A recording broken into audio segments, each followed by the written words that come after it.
How's it going, guys? I'm Boogie. If you're thinking about getting into hammock camping, this is everything that you need to know in 5 minutes or less.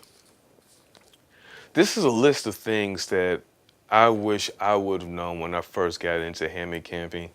It would have saved me a lot of time and a lot of money.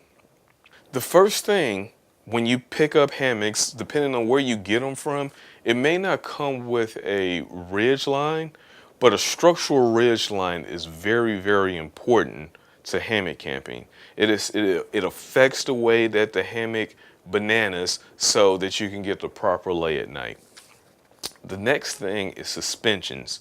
You have whoopee slings, you have cinch buckles, nylon straps of different lengths. I would, at all costs, avoid Alice straps simply because not every situation is perfect and they don't have the flexibility of whoopee slings and cinch buckles. The next thing that we're going to get into is sleep mats. Sleep mats and hammocks, they're not the most comfortable, but they work. So you have closed cell phone and you have reflected. That only should be used in the wintertime. And you're going to need to have something on top of it because you definitely don't want to lay directly on top of that at night. You're going to sweat like none other. You have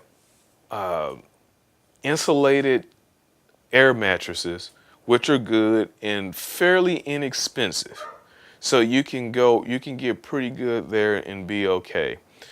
Then you get into more expensive options, which are underquilts. They vary in price, and you got different brands and made out of different materials, and it's going to come down to preference if you should go that route. But note, it comes at a price.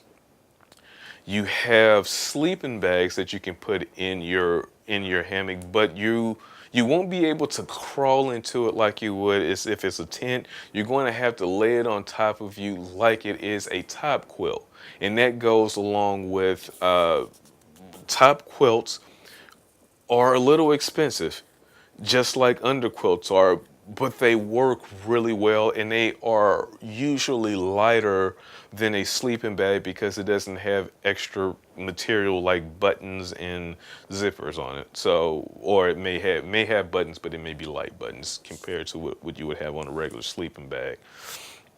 You have different seasons of camping, of being in this hammock. So you're going to need to prepare for that because you're floating in the air. So it's just like being on the ground. It's just a different obstacle that you're going to have to get out and deal with. So join some forums and pay attention to that if you want to get into it. But start off when the weather is good. Just don't jump out there in the wintertime and think that it's going to be okay because it is a skill set that you need to learn.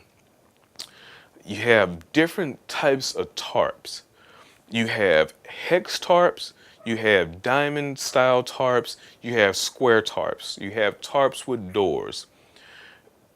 Diamond tarps are, just how it says, it's going to look like a kite that's over your hammock. You have hex tarps, unless you're going with like Cuben fiber, and that's a different talk. It is the lightest material right now, but it is not cheap. All right, but hex tarps cover a lot of area. Square tarps do about the same. Hex tarps usually, you know what a hectagon is, right? So, and you know what a square is, so you can imagine the difference of how they look. And they have different feels, and they also have different fields of view. So everything has its pros and cons to it there. Tarps with doors are usually made for the wintertime. Hammocks come in like two different lengths. Well, they come in several different lengths. Most common are 10 or 11 foot, and they either are left or right head lay. There's a lot of information out there to find out what style of person that you are, and that's also one of those things that you will have to figure out once you get into it. Here is the biggest thing that I wish I would have learned. If you are going to spend over $100 for a hammock, get it custom made. I have nothing against War Bonnet or any of those companies, but if you're going to go out and spend $100 plus on a hammock, you might as well get one that is to your specs, to your liking, and something that you had some influence on. Thank you for joining me today.